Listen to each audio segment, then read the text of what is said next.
मंजिलें उन्हें नहीं मिलती जिनके ख्वाब बड़े होते हैं, बल्कि मंजिलें उन्हें मिलती है जो जिद पर अड़े होते हैं। सर मंजिल देखना सर कोई गुनाह नहीं है, तो सर मंजिल उन्हें नहीं मिलती जिनके ख्वाब बड़े हैं। आपका ख्वाब बड़ा होगा सर, बल्कि मंजिल उन्हें मिलती है सर जो जिद पे अड़े हैं।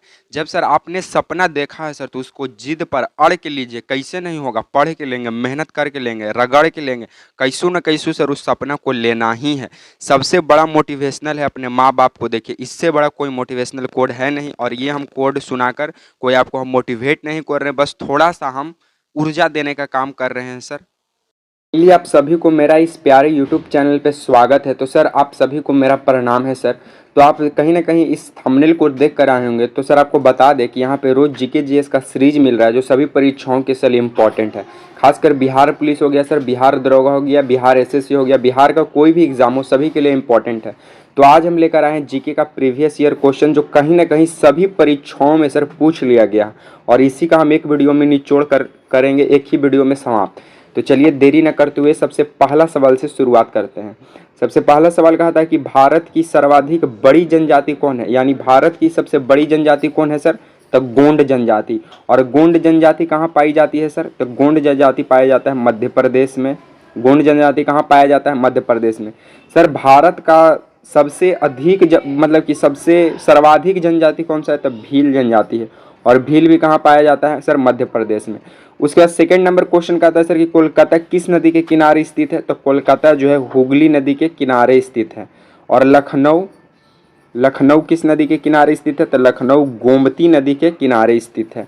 उसके बाद तीसरा नंबर सवाल का था कि पौधे में जीवन होता है, या किस भारतीय वैज्ञानिक ने बताया था सर?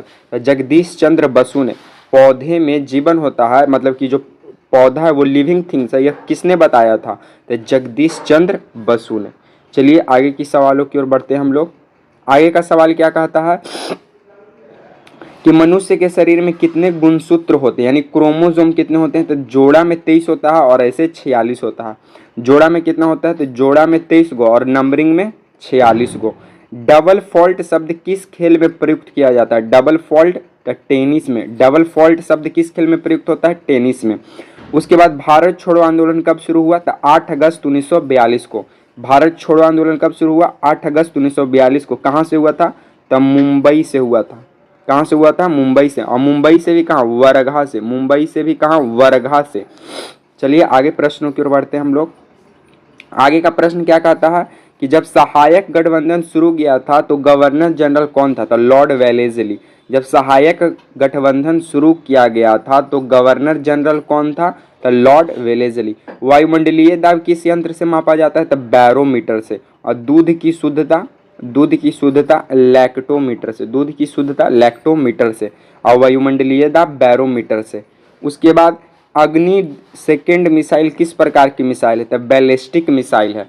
उसके बाद आपसे एक और सवाल यहाँ पे सर पूछेगा कि बताइए अग्नि जो है किस तरह की मिसाइल है? तो अग्नि जो है किस तरह की मिसाइल है? तो अग्नि सतह टू सतह है। अग्नि सतह टू सतह है। आकाश, आकाश, आकाश कैसा है? तो आकाश सतह टू, मतलब कि सरफेस से कहाँ है? एयर में, हवा में है, ये मारने का काम करता है। चलिए आगे प्रश्नों की ओर बढ़ते हैं। आगे प्रश्न कहता है शहीदे शहीदे आजम के नाम से किन्हें जाना जाता है? भगत सिंह को। शहीदे आजम के नाम से भगत सिंह को। कहाँ के रहने वाले थे? तो पंजाब को सर। कहाँ के रहने वाले थे? पंजाब को। उसके बाद किसने वर्नाकुलर प्रेस एक्ट लाया था? तो लॉर्ड लिटन लाया था सर। कब लाया था? तो 1878 में लाया था।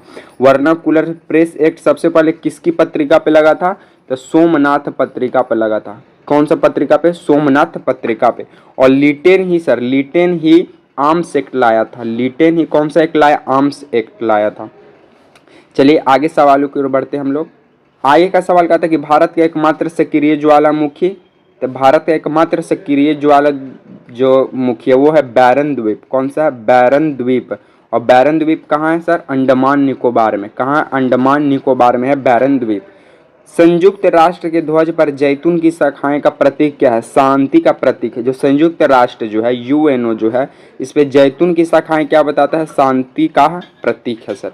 उसके बाद भारत के पहले और एकमात्र रेलवे विश्वविद्यालय का नाम क्या है? राष्ट्रीय रेल और परिवहन संस्थान। चलिए आगे प्रश्नों की ओर हम लोग बढ़ते हैं। आगे प्रश्न कहता है कि रामचरितमानस किसने लिखा? सर तुलसीदास। रामचरितमानस किसने लिखा? तुलसीदास।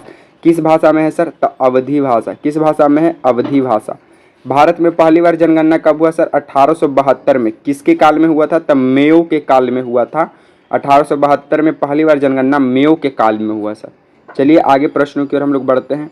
आगे का प्रश्न क्या कहता है कि यूएनओ ने पर्यावरण संरक्षण अधिनियम कब पारित किया? तो 1986 में। पर्यावरण संरक्षण अधिनियम कब पारित किया? 1986 में। और बंगाल विभाजन कब और किसके द्वारा किया गया? तो 1905 में लॉर्ड कर्जन के द्वारा बंगाल विभाजन हुआ और 1911 में बंगाल विभाजन क्या हो गया? रद्द हो गया। तो सर आपको डिस्कशन से पता चल गया होगा कि यहाँ पे जो है बहुत ही कम टाइम में जितने भी प्रीवियस ईयर के सवाल पूछे गए थे सभी एक ही वीडियो में हो गया है। तो सर वीडियो पसंद आता है तो लाइक शेयर एंड सब्सक्राइब करने से कतई नहीं हटिए। अगर वीडियो पसंद आता है सर तो एक कमेंट जरूर कीजिएगा कि ये वीडियो आपको कैसा लगेगा। इसी तरह के नेक्स्ट सीरीज में मिलेंगे नेक्स्ट वीडियो में। तब तक के लिए सर आप सभी को जय हिंद।